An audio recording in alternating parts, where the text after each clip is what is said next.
I am back to talk about Link Click again, with its newest installment, the Briden Arc, the third-ish season, and from what it had to offer, I absolutely loved it. It felt quite different when comparing it to the other two seasons, yet it was just as enjoyable. The start of the season can be confusing to begin with, as it focuses on a timeline that's quite far into the past, being set before any of the events of the first and second season, as it goes back to when Cheng Xiaoshi and Lu Guang first met, to the point of where Lu first joined the photo studio, before Cheng even knew about his powers. It's so interesting to see how all this started, to see the beginning of these two's friendship, to add even more depth between them. Yet even though this season shows the events of the past, it technically is but also isn't a prequel, at least I think so, as it still follows up from the cliffhanger that was shown in the second season, where Lu Guang travels far back in time to try and prevent the hellish outcome that transpires in the future, which is clouded in mystery since it's so vague on what or how it all happened, as you see what Lu Guang does to try and create a timeline where none of this happens. Lu Guang is super mysterious for this entire series. He seems to know a lot more than he lets on, filling the audience with curiosity and wonder on how everything that's related to the horrific outcome will play out. It kept me in a constant suspense, waiting to see if any of the questions I had in my head would be answered. But everything else that was added upon the story had me thoroughly entertained. The main focus of this season is for Cheng to find out what happened with his father, as Cheng came across a postcard of Briden with his dad's name written on the envelope, and with this knowledge he decides to go to Briden with his good friend Lu to find out anything that relates to his father. Now where or what is Briden exactly? Well, it's just London. I don't exactly know why Link Click decides to call it Briden, which is quite obviously the words Britain and London joined together, but whether it's called Briden for a creative purpose, to create an area that is extremely inspired by London, yet not needing to make it exactly the same since it's fictional, or that there is a strange censorship rule in China where names of real places can't be used for some reason. Those are the only possibilities I can think of. I'll just keep calling it Briden. But Briden adds a nice setting to this arc. You don't really see that much of it, but it's cool to see a bit of a change in scenery, for the characters to end up in a place they're not familiar with. Briden adds a lot of enjoyability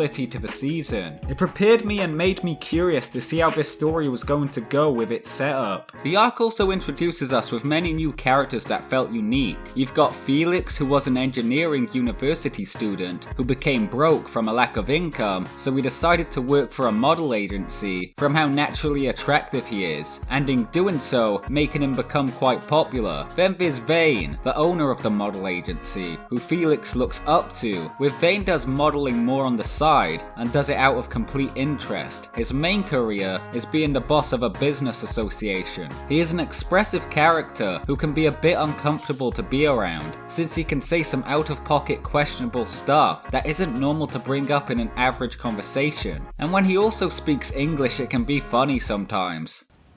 You look tasty.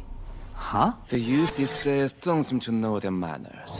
What to do if you've enjoyed his face? I also find his design a little interesting. He completely stands out from everyone else. It almost looks like he's a cosplayer, getting ready to go to a convention. The last new character I'll talk about is Xiao Lu, who is actually a bit hard to go into detail, since their entire character right now feels like a complete secret. All I know is that he's a student, the younger brother of Lu Min, and that he has strange powers. But I can tell he's going to play an extremely vital role later on into the story, while I patiently wait to see what this character is all about. He also wears a very stylish hat I like very much. But all these new characters have something in common. They're all mysterious in some kind of way. Xiao Lu's entire persona is a mystery, where Felix earns money by doing small jobs for him, by keeping an eye on the activities Cheng and Lu get up to. I don't know why Felix decides to act as a spy, maybe it's just for the money, but there could be a deeper meaning to it all. And we know that Vane is a key part on causing the horrible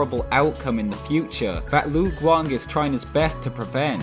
Through this whole season, Lu Guan knows a lot more than he shows, keeping me engrossed, constantly questioning why all of this is connected, what is awaiting to happen later on. What are all these characters' motives? This arc definitely delivers a lot more questions than answers. It does answer some longer waited questions, but for the most part you are going to come out of this arc having a whole lot more questions, which very much prepares me for whenever the next installment to the series gets released, especially when it drops a classic link click fashioned cliffhanger at the very end. I just hope that the next season will answer some of these questions. This arc does some incredible stuff and keeps what made all the other seasons so special. The music's good, the animation is incredible, the bond Lu and Cheng share is as strong as ever. You can tell that they both really care for each other, especially Lu, who constantly keeps going to the past to do his best to save Cheng and the others. As intense as this arc sounds, it isn't too focused on the action side of things, which is a direction I enjoy, since I thought season 2 had a little too much action and much less of the tamer moments, which made the first season so entertaining. I understand why season 2 went that way, but the Briden arc brought more of those episodes back.